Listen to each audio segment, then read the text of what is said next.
नमस्कार विद्यार्थी मित्रांनो, तुम्हा सर्वांचे पुन्हा एकदा एका नवीन व्हिडिओमध्ये स्वागत आहे।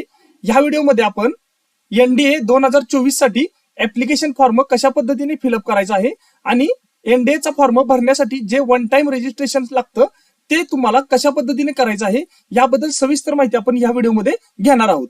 तर ही संपूर्ण माहिती जाणून घेण्यासाठी व्हिडिओला शेवटपर्यंत नक्की बघा। जर चॅनलवरती जर तुम्ही पहिल्यांदाच येत असाल तर चॅनलला सबस्क्राईब करून ठेवा, कारण की अशाच इन्फॉर्मेटिव्ह व्हिडिओज आम्ही घेऊन येत असतो। चला तर मग व्हिडिओला सुरू करूयात।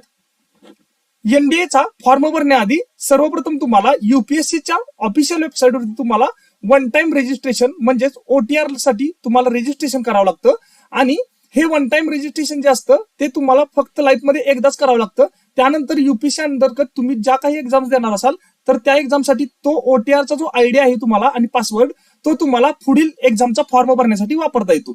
तर त्याच पद्धतीने तुम्हाला एनडीए साठी सुद्धा सर्वप्रथम तुम्हाला ओटीआरचं रजिस्ट्रेशन करावं लागणार आहे। तर ओटीआरचं रजिस्ट्रेशन कशा पद्धतीने करायचं ते आपण सर्वप्रथम स्टेप बाय स्टेप बघूयात। ओटीआरचं रजिस्ट्रेशन करण्यासाठी सर्वप्रथम तुम्हाला संघ लोक सेवा आयोगच्या म्हणजेच यूपीएससीच्या ऑफिशियल वेबसाईटला व्हिजिट करायचं आहे। या वेबसाईटची डायरेक्ट लिंक मी तुम्हाला डिस्क्रिप्शन मध्ये दिलेली आहे, तिथे जाऊन तुम्ही ही वेबसाईट ओपन करून घ्या। upsconline.nic.in ही ती वेबसाईट आहे। वेबसाईट ओपन केल्यानंतर सर्वप्रथम तुम्हाला या ठिकाणी रजिस्ट्रेशनचा एक पर्याय दिसेल। या ठिकाणी न्यू रजिस्ट्रेशन या पर्यायावरती क्लिक करायचं आहे। ज्या विद्यार्थ्यांकडे ऑलरेडी ओटीआरचा आयडी आहे त्या विद्यार्थ्यांनी डायरेक्ट तुमचा ओटीआर आयडी टाकून किंवा मोबाईल नंबर टाकून ओटीपी घेऊन कॅप्चा टाकून लॉग इन करू शकता। आता आपण या वेळेला न्यू रजिस्ट्रेशन कशा पद्धतीने करायचं ते आपण बघणार आहोत। न्यू रजिस्ट्रेशन करण्यासाठी न्यू रजिस्ट्रेशन या पर्यायावरती क्लिक करा। न्यू रजिस्ट्रेशन या पर्यायावरती क्लिक केल्यानंतर एक थोड्या बेसिक स्टेप्स आहेत त्या तुम्हाला स्टेप्स पूर्ण करायच्या आहेत, त्यानंतर तुमचं ओटीआरचं रजिस्ट्रेशन सक्सेसफुली होऊन जाईल। आता या ठिकाणी सर्वप्रथम तुम्हाला तुमचं नाव टाकायचं आहे। ज्या पद्धतीनं तुमच्या 10वीच्या बोर्डवरती जे तुमचं 10वीचं मार्कशीट आहे त्याच्यावरती तुम्हाला 10वीचं एक्झामिनेशन सर्टिफिकेट या ठिकाणी लिहिले बघा, name as recorded in secondary examination certificate, म्हणजे 10वीच्या सर्टिफिकेट वरती तुमचं जे काही नाव असेल ते ऍज इट इज तुम्हाला या ठिकाणी टाकायचं आहे। जसं नाव असेल तसं तुम्ही तुमचं नाव या ठिकाणी टाकून घ्या।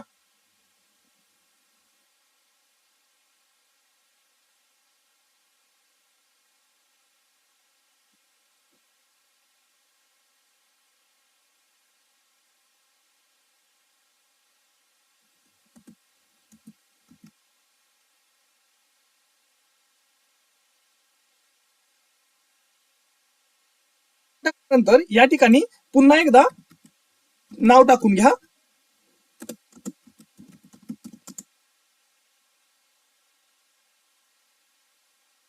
तुम्हाला या ठिकाणी 2 वेळा नाव टाकायचं आहे आणि एक गोष्ट लक्षात ठेवायची आहे की नावाच्या पुढे कोणतंही मिस्टर मिसेस अशा पद्धतीने कोणतंही प्रिफिक्स लावायचं नाही। ज्या पद्धतीने तुमच्या 10वीच्या मार्कशीटवर आहे त्याच पद्धतीने सेम तुम्हाला नाव टाकायचं आहे। त्यानंतर या ठिकाणी आता जर तुमच्या नावात काही बदल असेल तर यस करायचं आहे, जर नसेल तर तुम्हाला नो करायचं आहे। आणि जर नावात बदल असेल तर जे काही नाव चेंज झालेलं आहे ते तुम्हाला नाव या ठिकाणी टाकायचं आहे। या ठिकाणी आपण नो करतोय। त्यानंतर जेंडर सिलेक्ट करायचं आहे, मेल फिमेल। त्यानंतर व्हेरीफाय जेंडर या पर्यायावरती क्लिक करा। त्यानंतर डेट ऑफ बर्थ जी 10वीच्या मार्कशीटवर आहे तीच तुम्हाला डेट ऑफ बर्थ टाकायची आहे।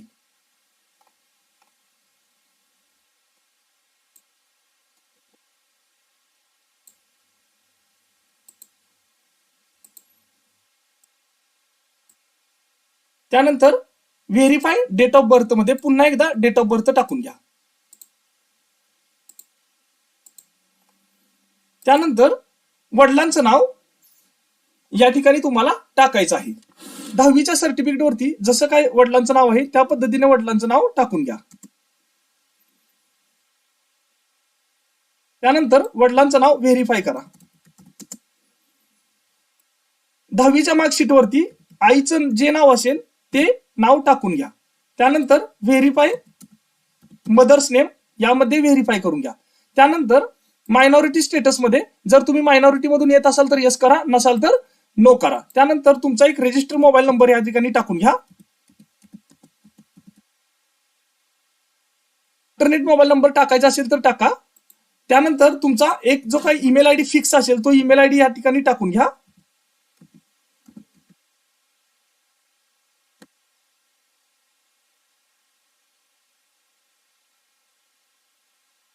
त्यानंतर 10वीचा तुमचा रोल नंबर या ठिकाणी म्हणजेच एक्झाम सीट नंबर टाकायचा आहे तुम्हाला.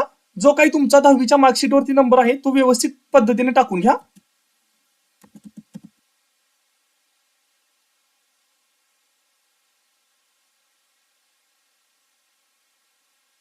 त्यानंतर तुम्हाला या ठिकाणी सिक्युरिटी क्वेश्चन 2 क्वेश्चन सिलेक्ट करायचे आहेत आणि त्यांचे आन्सर द्यायचे आहेत. या ठिकाणी what is your favourite subject तुम्ही कोणताही क्वेश्चन सिलेक्ट करू शकता आणि त्या ठिकाणी योग्यरित्या आन्सर द्या.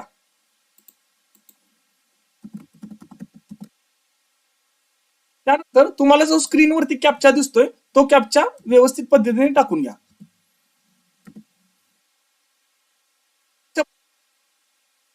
एकदा माहिती पूर्ण भरलेली व्यवस्थित आहे का ही बघून घ्या, स्पेलिंग वगैरे बघून घ्या. त्यानंतर तुम्हाला काही करता येणार नाही. अशा पद्धतीने तुम्हाला जर काही करेक्शन असतील तर या ठिकाणी तुम्ही करून घेऊ शकता. एकदा नक्की स्पेलिंग आणि नावात काही तुमच्या बदल असेल तर ती सगळी माहिती व्यवस्थित भरलेली आहे का, मेल फिमेल, जन्मतारीख तुमची, आईचं नाव, वडिलांचं नाव, मोबाईल नंबर आणि ईमेल आयडी आणि तुमचा 10वीचा एक्झाम सीट नंबर हे व्यवस्थित पद्धतीने भरलेला आहे का ते एकदा नक्की कन्फर्म करून घ्या. त्यानंतर सबमिट करा. या ठिकाणी सगळ्या गोष्टी बरोबर असतील तर सबमिट या पर्यायावरती क्लिक करा, ओके करा. या ठिकाणी तुम्हाला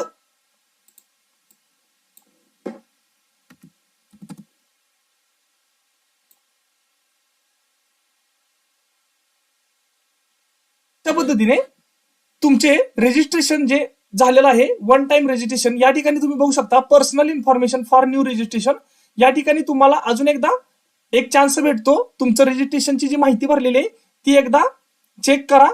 या ठिकाणी जर तुम्ही ऍग्री असाल तर ऍग्री करा. जर ह्याच्यामध्ये काही चूक वाटत असेल तर तुम्ही एकदा अपडेट चेंज हिअर करू शकता. जर करेक्ट असेल तर आय ऍग्री वरती क्लिक करा. त्यानंतर तुमच्या मोबाईल नंबरवरती एक ओटीपी पाठवण्यात येईल आणि ईमेल वरती एक ओटीपी पाठवण्यात येईल.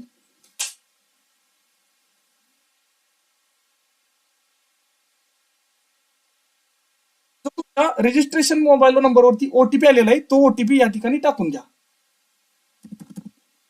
त्यानंतर तुम्ही जो ईमेल आयडी दिला होता त्या ईमेलवरती एक ओटीपी पाठवण्यात आलेला आहे तो एक ओटीपी या ठिकाणी टाकून घ्या.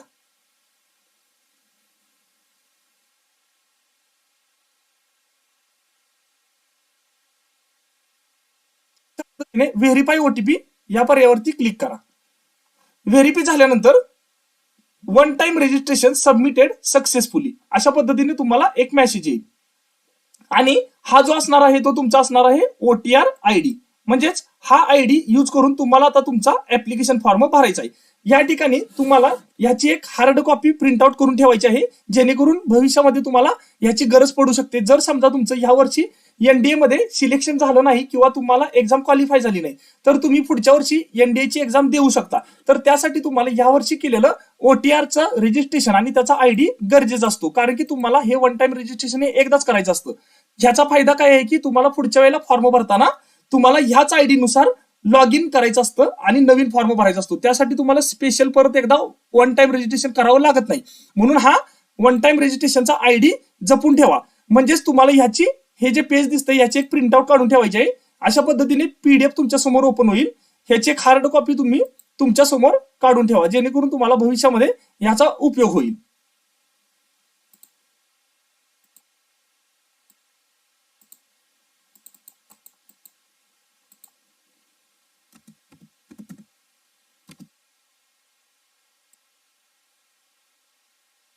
त्यानंतर अशा पद्धतीने वन टाइम रजिस्ट्रेशन सक्सेसफुल झाल्यानंतर या ठिकाणी पुन्हा एकदा लॉग इन या पर्यायावरती तुम्हाला क्लिक करायचं आहे. लॉग इन या पर्यायावरती क्लिक केल्यानंतर या ठिकाणी आता आपल्याला तुमचं अकाउंट लॉग इन करण्यासाठी 3 पर्याय उपलब्ध आहेत. एक ईमेल आयडी नुसार तुम्ही करू शकता, मोबाईल नंबरने करू शकता किंवा तुम्हाला जो ओटीआर आयडी उपलब्ध झालेला आहे त्यानुसार सुद्धा तुम्ही करू शकता. या ठिकाणी आपण मोबाईल नंबरने लॉग इन करणार आहोत. या ठिकाणी तुम्ही जो रजिस्ट्रेशनला मोबाईल नंबर दिला होता तो मोबाईल नंबर या ठिकाणी टाकून घ्या.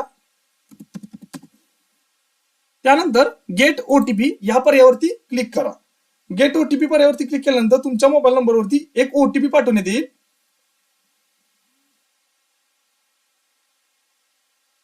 तो ओटीपी या ठिकाणी टाकून घ्या.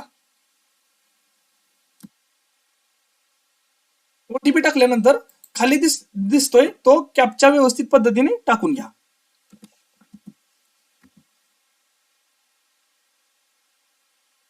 त्यानंतर लॉग इन या पर्यायावरती क्लिक करा. लॉग इन या पर्यायावरती क्लिक केल्यानंतर अशा पद्धतीने तुमच्या समोर तुम्ही जे ओटीआर रजिस्ट्रेशन करताना जी तुम्ही बेसिक माहिती भरली होती ती माहिती पहिल्यांदा डिस्प्ले होईल. या ठिकाणी तुम्हाला जर जेंडर वगैरे तुम्हाला ह्याच्यामध्ये जर काही चेंज करायचे असतील तर तुम्ही click here change gender, click here to change अशा पद्धतीने तुम्ही चेंज करू शकता. या ठिकाणी तुम्हाला एक आता पासवर्ड क्रिएट करायचा आहे. हा पासवर्ड 8 कॅरेक्टर पेक्षा जास्त असावा. त्याच्यामध्ये अप्पर केस, लोअर केस आणि न्यूमरिक डिजिट आणि सिम्बल्स एखादा असावा. अशा पद्धतीने तुम्ही कोणता पण स्ट्रॉंग पासवर्ड डिसाइड करा आणि तो पासवर्ड या ठिकाणी टाका.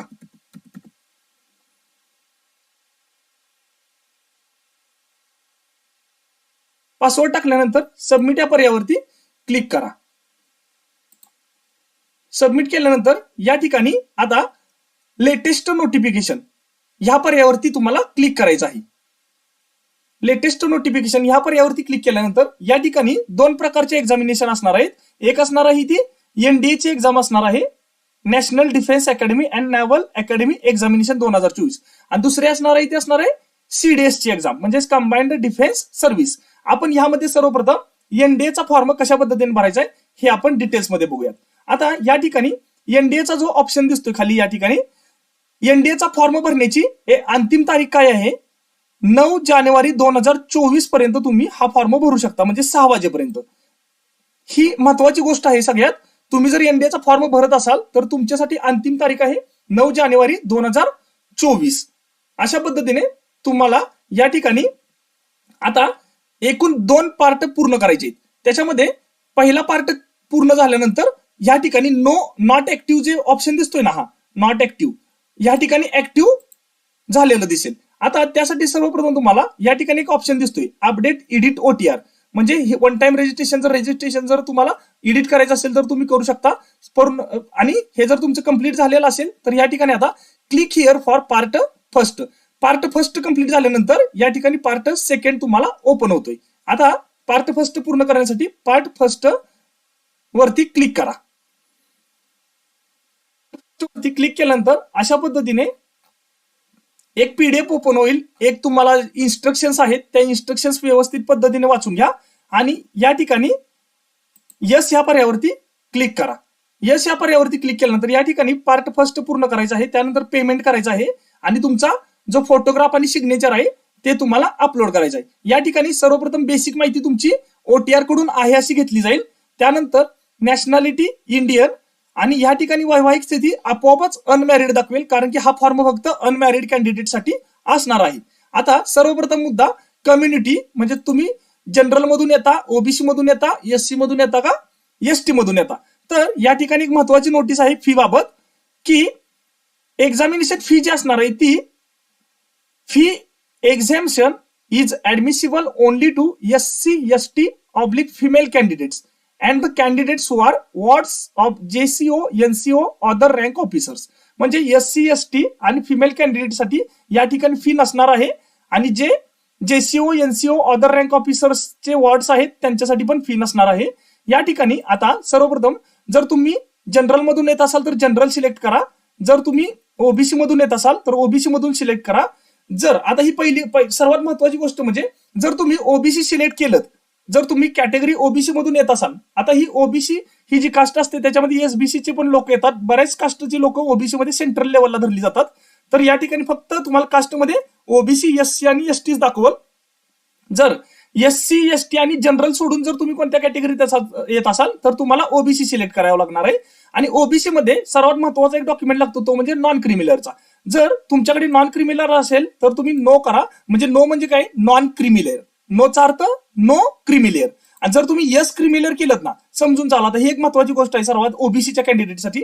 जर तुम्ही यस क्रिमिलेअर केलं ना तर या ठिकाणी म्हणजे तुमच्याकडे नॉन क्रिमिनल नाही. याचा अर्थ काय, आता तुम्ही ओबीसीतून आहात, इथं काय लिहिलेलं आहे बघा, जो उम्मीदवार अन्य पिछड़ा वर्ग से संबंधित रखते हैं परंतु क्रिमिलेयर के अंतर्गत आते हैं और इस प्रकार ओबीसी आरक्षण के लिए पात्र नहीं है, उन्हें सामान्य समुदाय के तौर पर माना जाएगा. ह्याचा अर्थ काय की तुम्ही ओबीसी कॅटेगरीतून येत आहे परंतु तुमच्याकडे नॉन क्रिमिनल सर्टिफिकेटच नाही, तर तुम्हाला मात्र या ठिकाणी जनरल समुदायामध्ये कन्सिडर केलं जाणार आहे, म्हणजेच तुम्ही जनरल कॅन्डिडेट असं समजलं जाणार आहे.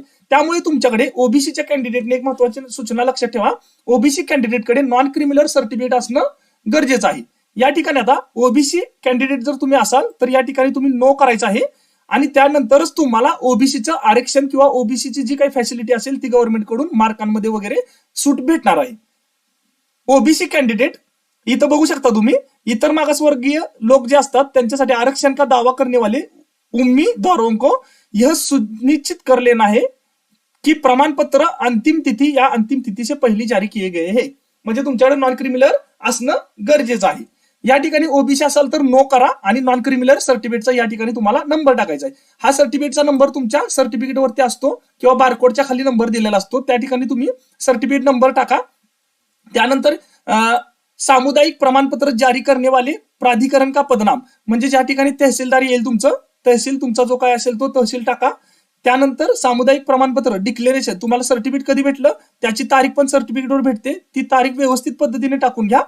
त्यानंतर फी रिमेशन अलाउड, शुल्क माफ किया गया आहे, म्हणजे no exemption is admissible only SC ST oblique female candidates. Okay, म्हणजे तुम्हाला मगाशी सांगितल्या पद्धतीने या ठिकाणी फी नसणार आहे SC ST आणि फिमेल कॅन्डिडेटसाठी. आता या ठिकाणी समजा जनरल केलं तुम्ही, तर जनरल केल्यानंतर तुम्हाला या ठिकाणी कोणत्याही पद्धतीचं कोणतंही सर्टिफिकेट तुम्हाला लागणार नाही.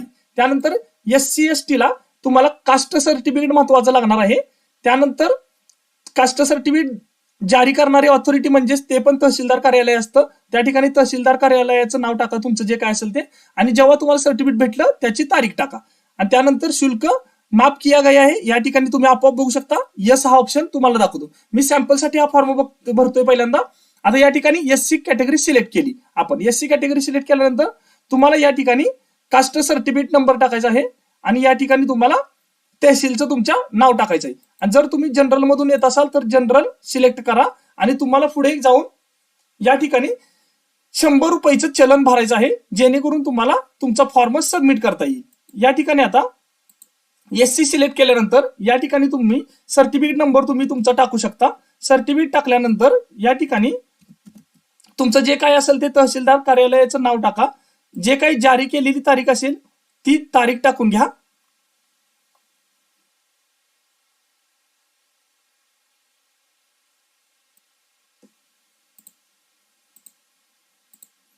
त्यानंतर या ठिकाणी आता तुमचं एज्युकेशन क्वालिफिकेशन टाकायचं आहे. या ठिकाणी समजा 4 प्रकारचे कोड निवडायचे आहेत तुम्हाला. या ठिकाणी जर तुम्ही समजा 12वी पास असाल तर काय करायचं आहे, 12वी अजून अपियरला असाल, त्यानंतर आता जर तुम्हाला कोड बघायचे असतील, कोड तुम्हाला 4 प्रकारचे सिलेक्ट करायचे, 1 2 3 4. तर आता ते 4 कोड पैकी तुम्ही कुठे येता हे बघायचं असेल तर तुम्हाला व्ह्यू डिटेल्स या पर्यायावरती क्लिक करायचं आहे. आता या ठिकाणी सर्वात पहिली गोष्ट म्हणजे आपण 4 नंबर कॅटेगरीमध्ये सगळेजण बऱ्यापैकी असणार आहेत.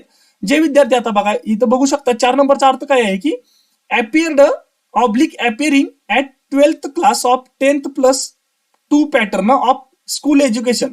म्हणजेच काय, जे विद्यार्थी अजून 12वीला आहेत, अपियर आहेत आणि ज्यांनी 10वी पास केलेलं आहे आणि 12वी मध्ये तुमचं फिजिक्स केमिस्ट्री मॅथ्स सब्जेक्ट आहेत, फिजिक्स केमिस्ट्री मॅथ्स हे सब्जेक्ट आहेत, त्या विद्यार्थ्यांनी 4 नंबर सिलेक्ट करायचा आहे.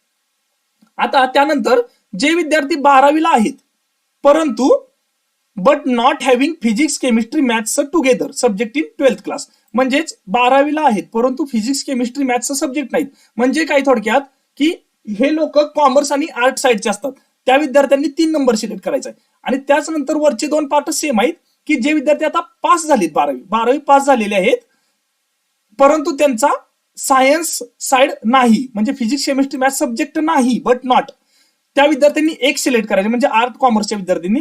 आणि जे विद्यार्थी 12वी पास आहेत विथ फिजिक्स केमिस्ट्री मॅथ्स त्या विद्यार्थ्यांनी 2 सिलेक्ट करायचं आहे. आता आपण सध्या जे विद्यार्थी अपियरला आहेत परंतु सायन्सला आहेत with physics chemistry mathematics subject, तर त्या विद्यार्थ्यांनी 4 नंबरचा कोड सिलेक्ट करायचा आहे. अशा पद्धतीने ही खूप महत्वाची माहिती होती.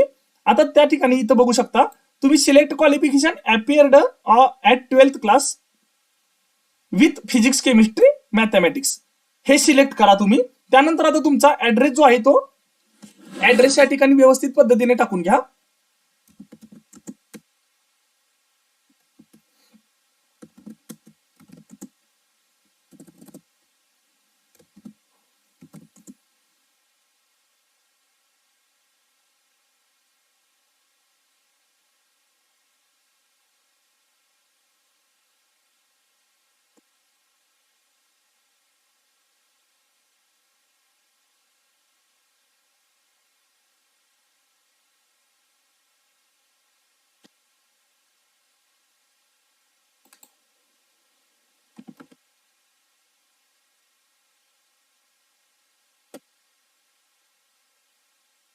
त्यानंतर खाली तुमचं राज्य सिलेक्ट करा. त्यानंतर जिल्हा सिलेक्ट करा. यानंतर तुमचा पिनकोड टाका.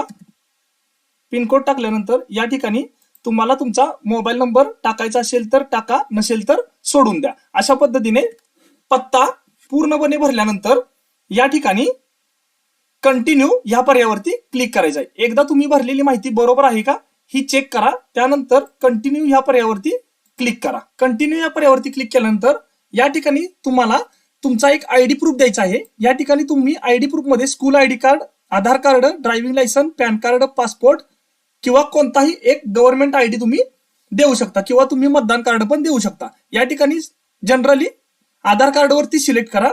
आधार कार्डवरती सिलेक्ट केल्यानंतर या ठिकाणी तुम्हाला आधार कार्ड नंबर तुमच्याकडे उपलब्ध आहे का तर यस करा. त्यानंतर जो काही तुमचा आधार कार्ड नंबर असेल तो आधार कार्ड नंबर या ठिकाणी टाकून घ्या. आधार कार्ड टाकल्यानंतर या ठिकाणी कन्फर्म करून घ्या.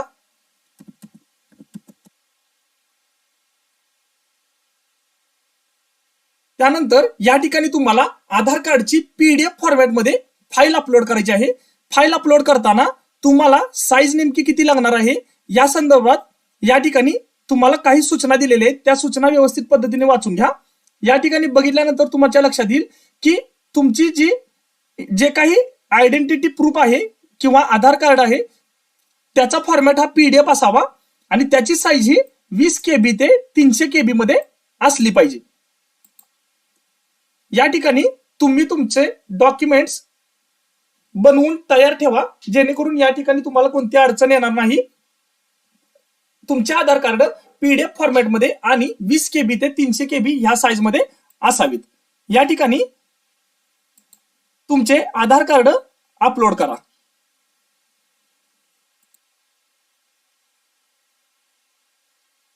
साईज जर परफेक्ट असेल तर तुमचे डॉक्युमेंट सक्सेसफुली अपलोडेड होऊन जाईल. या ठिकाणी आता सर्वप्रथम महत्वाची सर्वात सूचना आहे की तुम्हाला आता एनडीएच्या अंतर्गत जर समजा तुमचं सिलेक्शन झालं, तुम्ही एक्झाम पास झालात तर त्यानंतर तुम्हाला नेमका प्रेफरन्स काय द्यायचा आहे, तुम्हाला नेमकं जॉब कशामध्ये करायचा आहे तर आर्मीमध्ये करायचा आहे, नेव्हीमध्ये करायचा आहे, वायुसेनामध्ये का तुम्हाला नौसेना अकादमीमध्ये करायचं आहे. तर या पद्धतीने तुम्हाला या ठिकाणी प्रेफरन्स द्यायचा आहे. जर तुमचं सिलेक्शन झालं तर तुम्ही काय इच्छुक आहात की तुम्हाला नेमकं कशामध्ये करायचं आहे. समजा तुम्हाला नेव्हीमध्ये फर्स्ट चॉईस असेल तर तुम्ही नेव्हीमध्ये फर्स्ट ऑप्शन म्हणजे फर्स्ट नंबर टाकायचा आहे. त्यानंतर तुम्हाला समजा एअरफोर्स मध्ये जायचं असेल तर 2 नंबर टाकायचा आणि जर आर्मीमध्ये जायचं असेल तर 3 नंबर टाकायचा. अशा पद्धतीने तुम्हाला प्रेफरन्स द्यायचा आहे. आणि जर शेवटी नौसेना अकादमी टाकायचं असेल तर तुम्ही टाकू शकता आणि जर नसेल टाकायचा तर या ठिकाणी 0 टाकू शकता. अशा पद्धतीने तुम्हाला तुमच्या इच्छेने तुम्हाला प्रेफरन्स द्यायचा आहे. आता या ठिकाणी तुम्हाला जी काही तुमची आवड असेल एअरफोर्स, नेव्ही किंवा आर्मी तर त्या ठिकाणी तुम्ही तुमच्या इच्छेने प्रेफरन्स देऊ शकता. त्यानंतर या ठिकाणी आता सर्वात महत्वाची गोष्ट आहे की क्या आप कभी वायुसेना की परीक्षा CPSS PABT से असफल रहे म्हणजे याच्या आधी तुम्ही एअरफोर्स मध्ये कोणती परीक्षा दिली होती का तर दिली असेल तर यस करा, नसेल तर नो करा. या ठिकाणी आपण कोणती एक्झाम दिलेली नाही. त्याच पद्धतीने वायुसेना की GDO ग्राउंड ड्यूटी ऑफिसर के लिए तुम्ही जर तुम्ही पसंद करना आहात का, विचार करना आहात का तर त्या पोस्ट क्या आप वायुसेना के GDO ग्राउंड ड्यूटी ऑफिसर के लिए विचार किया जाना पसंद करेंगे ग्राउंड ड्यूटी ऑफिसर के लिए. जर तुम्हाला यस करायचं असेल तर यस करा, नसेल तर नो करा. या ठिकाणी यस केलं तरी पण चांगलं होईल. त्यानंतर आता तुम्ही मिलिटरी स्कूलचे विद्यार्थी आहात का, तर यस करा, असेल तर, नसेल तर नो करा. काय तुम्ही एनसीओ जेसीओ ह्या ऑफिसरचे वॉर्ड आहात का, तर असेल तर यस करा, नसेल तर नो करा. त्या ठिकाणी तुम्ही आता तुमची माहिती व्यवस्थित भरलेली आहे का बघा. आधार कार्ड नंबर व्यवस्थित एकदा चेक करून घ्या, अपलोड केलेली फाईल बघून घ्या. त्यानंतर हा जो सिक्वेन्स आहे तो सिक्वेन्स पण खूप महत्वाचा आहे. सिक्वेन्स एकदा बघून घ्या, बाकी माहिती बघा आणि कंटिन्यू या पर्यायावरती क्लिक करा. कंटिन्यू या पर्यायावरती क्लिक केल्यानंतर या ठिकाणी आता जर तुम्हाला काही अजून सुद्धा शेवटची संधी आहे, तुम्हाला ह्या फॉर्ममध्ये जर तुम्हाला अजून काही बदल करायचे असतील तर तुम्ही या ठिकाणी अपडेट ह्या पर्यायावरती क्लिक करून तुम्ही बदल करू शकता. आणि जे डॉक्युमेंट्स अपलोड केलेले आहेत हे डॉक्युमेंट सुद्धा तुम्ही व्ह्यू डॉक्युमेंट म्हणून बघून घेऊ शकता, म्हणजे अपलोड केलेलं डॉक्युमेंट हे बरोबर आहे का नाही. जर तुम्हाला याच्यामध्ये काही सुधारणा करायची नसेल, फॉर्म सगळा बरोबर असेल, तर खाली जो स्क्रीनवरती तुम्हाला कॅप्चा दिसतोय तो कॅप्चा टाकून घ्या. त्यानंतर आय ऍग्री ह्या पर्यायावरती क्लिक करा, ओके करा. Application for NDA and naval academy examination 2024 या ठिकाणी तुम्ही ह्याची स्लिप घेऊ शकता. तुमचा पार्ट फर्स्ट या ठिकाणी कंप्लीट झालेला आहे.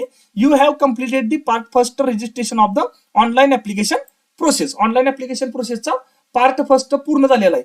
पार्ट फर्स्ट पूर्ण झाल्यानंतर तुमच्या टेक्स्ट मेसेजला आणि ईमेलला पार्ट फर्स्ट पूर्ण झालेला आहे, रजिस्ट्रेशन पूर्ण झालेलं आहे अशा पद्धतीने तुम्हाला युपीएससी कडून मेसेज येईल. याची तुम्हाला स्लिपचे प्रिंटआउट काढून ठेवायची आहे. ही पीडीएफ जी आहे ती तुम्हाला पीडीएफ भरायची आहे आणि अशा पद्धतीने तुम्हाला पुढे पार्ट सेकंड पूर्ण करायचा आहे.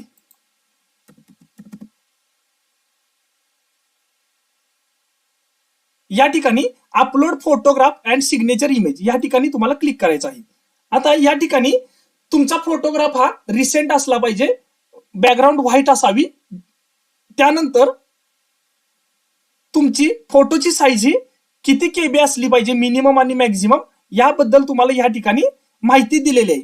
ही माहिती वाचण्यासाठी तुम्हाला क्लिक हिअर या पर्यायावरती क्लिक करायचं. क्लिक हिअर या पर्यायावरती क्लिक केल्यानंतर तुमचा जो फोटोची साईज आहे ती 20 केबी ते 300 केबी पर्यंत असावी आणि तुमचा जो फोटोग्राफ आहे तो जेपीजी फॉर्मॅटमध्ये असला तरी चालेल. जेपीजी फॉर्मॅट मध्ये फोटो असावा आणि या ठिकाणी तुम्हाला 20 केबी ते 300 केबी मध्ये तुमचा डॉक्युमेंट अपलोड करायचा आहे. या ठिकाणी तुम्ही बघू शकता आयडी प्रूफ साठी पीडीएफ हा फॉर्मॅट लागणार होता.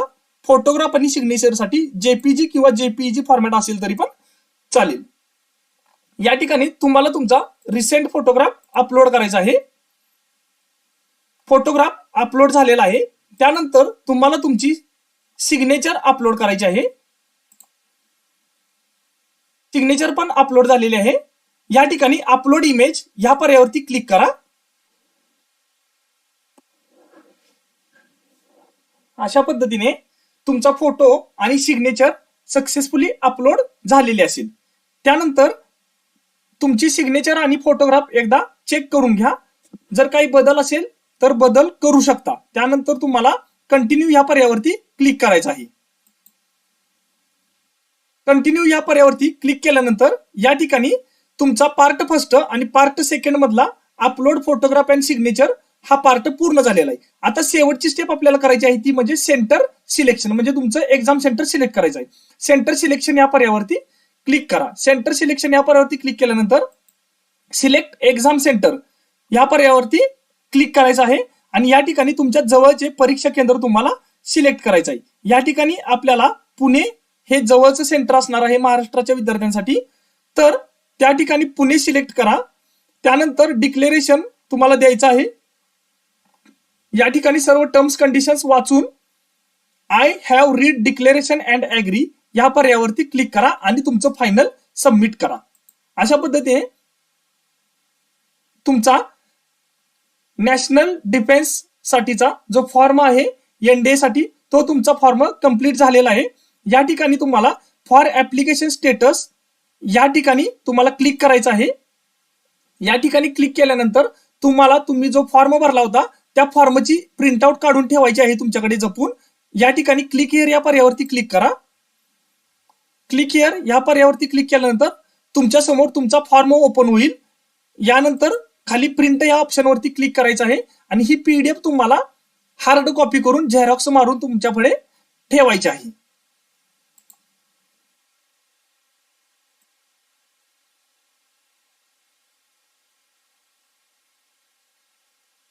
पद्धतीने